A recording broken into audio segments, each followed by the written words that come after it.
Good morning, dear students, teachers, and parents. Today I'm going to talk about how we remember what we studied in their life.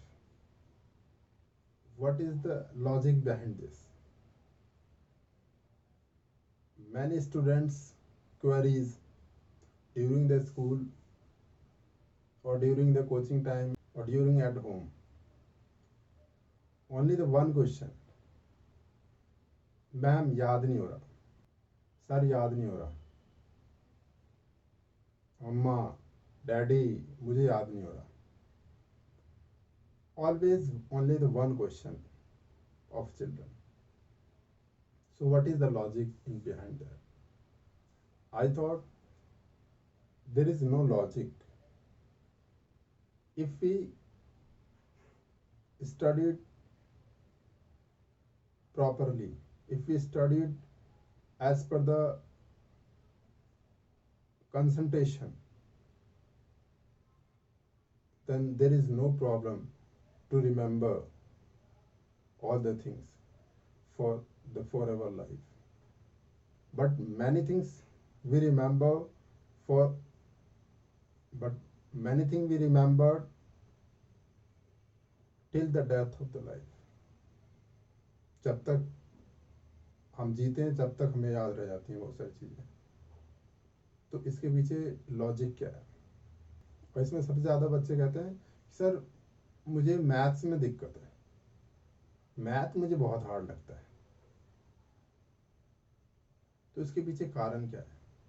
जैसे जैसे बड़ी classes में जाते रहते हैं तो बच्चे और थोड़ा सा उसको थोड़ा केयरली लेने लगते हैं कि नहीं मुझसे नहीं होगा, मैं करता हूँ भूल जाता हूँ.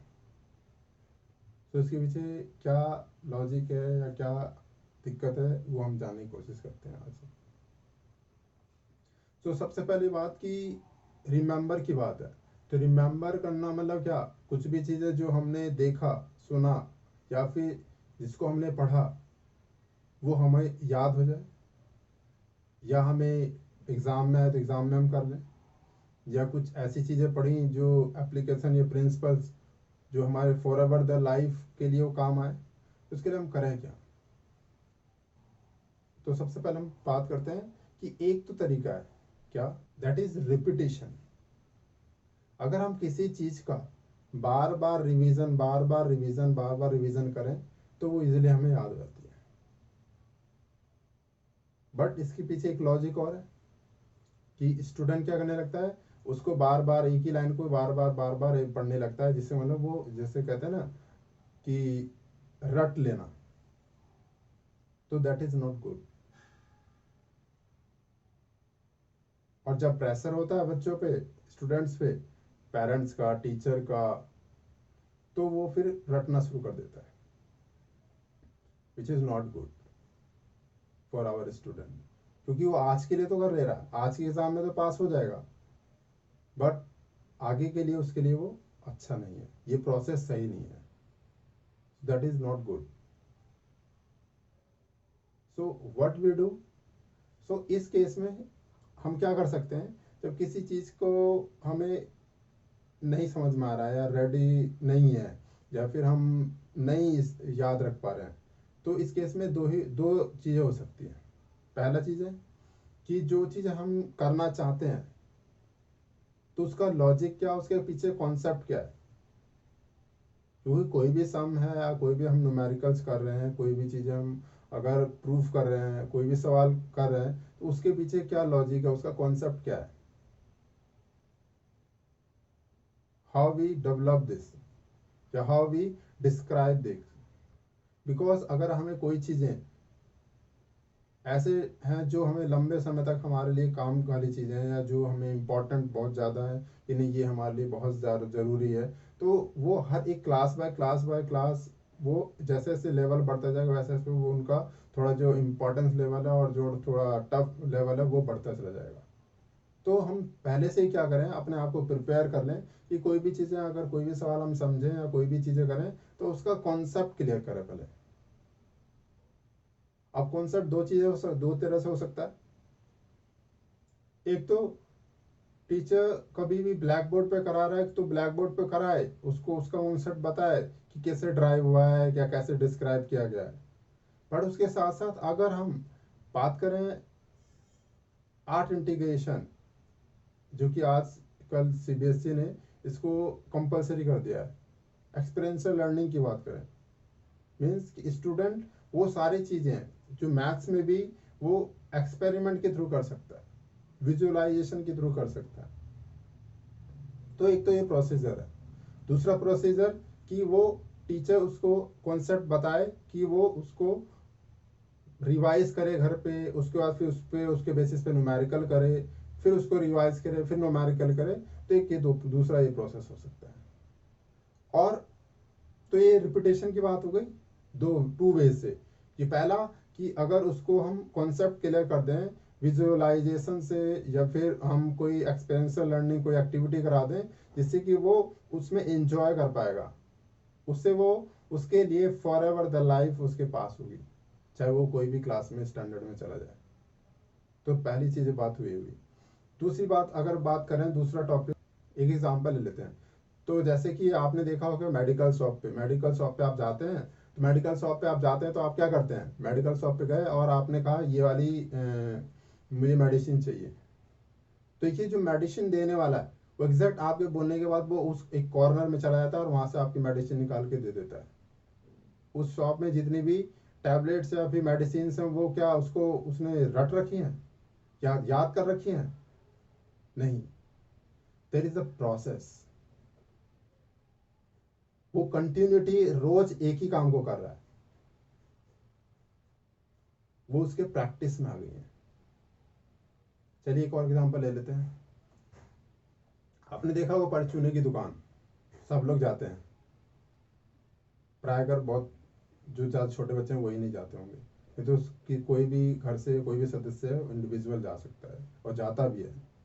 तो आप वहाँ पे भी देखते होंगे कि आपने इस जो भी थिंग्स का नाम लिया, जिस भी सामान का नाम लिया, तो जो सेलर है, जो वेंडर है वहाँ पर, वो तुरंत गया और वहाँ से लाके आपको तुरंत दे दिया।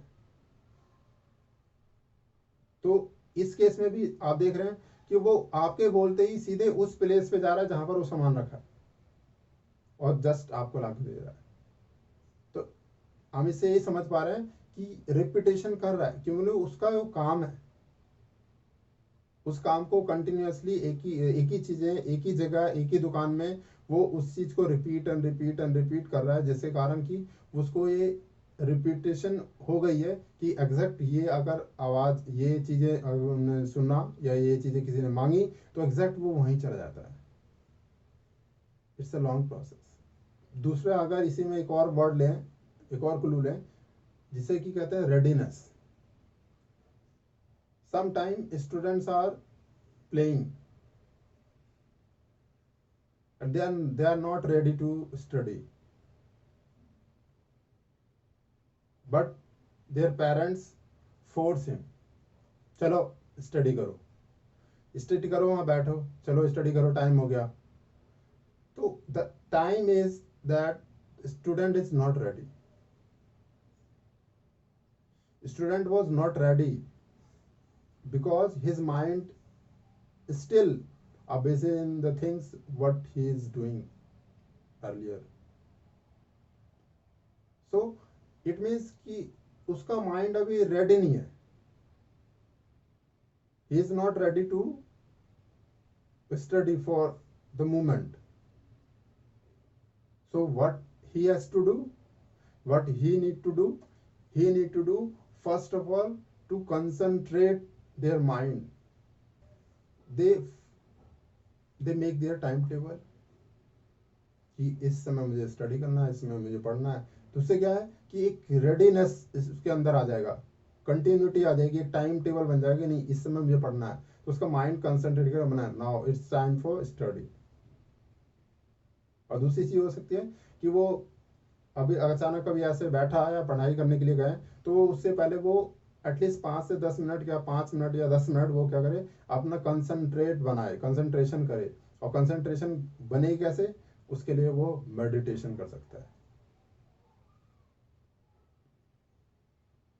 तो ये बहुत ही इम्पोर्टेंट चीज़ें हैं जिससे कि हमारे लाइफ में जो भी हम पढ़ रहे हैं या पढ़ा रहे हैं या समझ रहे हैं वो हमारे फॉर एवर द लाइफ हमारे साथ रहेंगी। 100% प्रेजेंस की। अभी प्रेजेंस क्या है सर? 100% प्रेजेंस कैसे होगा? तो आपने देखा होगा कई मोमेंट्स ऐसे होते हैं हमारे लाइफ में, वो बहुत ही रेयर केस में हम भूल पाते हैं। लाइक अगर बच्चे या कोई भी देखना, कहीं भी अगर मूवी देखने जाते हैं या किसी एक हिल स्टेशन पे ले गए या पेरेंट्स के साथ कहीं बाहर टूर पे गए हैं, तो देखिएगा वो ऐसी मोमेंट्स हैं, हम रिपीट नहीं किया, हम बार बार नहीं गए वहाँ पर, 100% उसी में इन्वॉल्व हो जाते हैं, जिसके कारण कि वो ऐसी चीज़ें हैं जो for ever the life up till the death तक हमें याद रहती हैं। जब हम बूढ़े हो जाते हैं तब भी हम अपने जो चाइल्डहुड बच्चे होते हैं उनको बताते हैं हम ऐसे ऐसे यहाँ गए थे और हमने यहाँ ऐसा करा था। या किसी मैरिज को ही ले लो, घर में 1 मंथ पहले से ही प्रिपरेशन शुरू हो जाती है, 15 दिन पहले से ही। तो उस अराउंड कोई भी अगर चीज़ें हुई हैं तो आप देखेंगे कि वो आपको ईजिली रिमेम्बर्ड होंगी। इसी तरह कई बार आपने देखा होगा कि कुछ चीज़ें तो ऐसी हो जाती हैं कि वो आप भूलना भी चाहें तो नहीं भूलेंगे, like accident.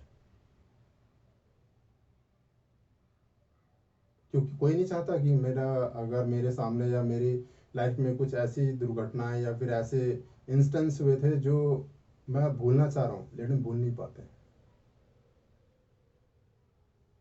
You know why? Because the intensity of that happen is very fast. उसकी इंटेंसिटी इतनी थी जो कि हमें सोचने समझने का मौका नहीं मिला और वो चीज़ें घटना घट गई। उसका इतना बड़ा इम्पैक्ट हमारे माइंड पे पड़ जाता है कि we are not able to forget this. हम चाह के भी नहीं भूल पाते हैं। तो सबसे पहले हमें फोकस करना होगा। हमें अपनी स्टडी कर रहे हैं या फिर टीचिंग कर रहे हैं या कोई भी चीज़ें कर रहे हैं जिसका कि इम्पोर्टेंस है हमारी लाइफ में, तो we have to focus on that. We have to prepare myself and yourself with a complete 100% presence. And all about that, one thing is very important, that is concentration. And your concentration is depends on your presence of mind. So you have to do meditation.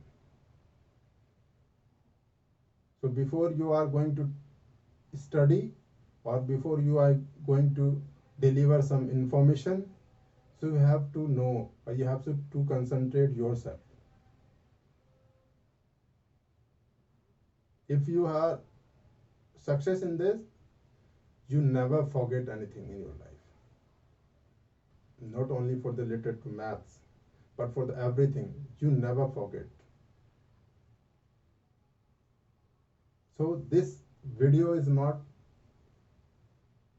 for their content, but very important for your life. तो मैं चाहूँगा, कोशिश करूँगा कि इस video को आप पूरा देखें और समझें और आप अपने इस प्रोसेस को पूरा कंप्लीट करें। तो लास्ट में मैं समराइज कर देता हूँ कि व्हाट आर द 4 थिंग्स या 4 clues we discuss today. First is repetition, जिसमें कि हमने किसी भी चीज़ को बार बार प्रयास करने से वो चीज़ें हमें आ जाती हैं। सेकंड इज रेडीनेस, अगर हम किसी चीज़ के लिए रेडी नहीं है तो हमें वो चीज़ें उस समय नहीं करनी चाहिए। थर्ड चीज 100% प्रेजेंस, आपका प्रेजेंस होना बहुत जरूरी है। आप प्रेजेंट होंगे वहां पे तो इसका मतलब वो काम सक्सेसफुल होगा, अच्छे से होगा।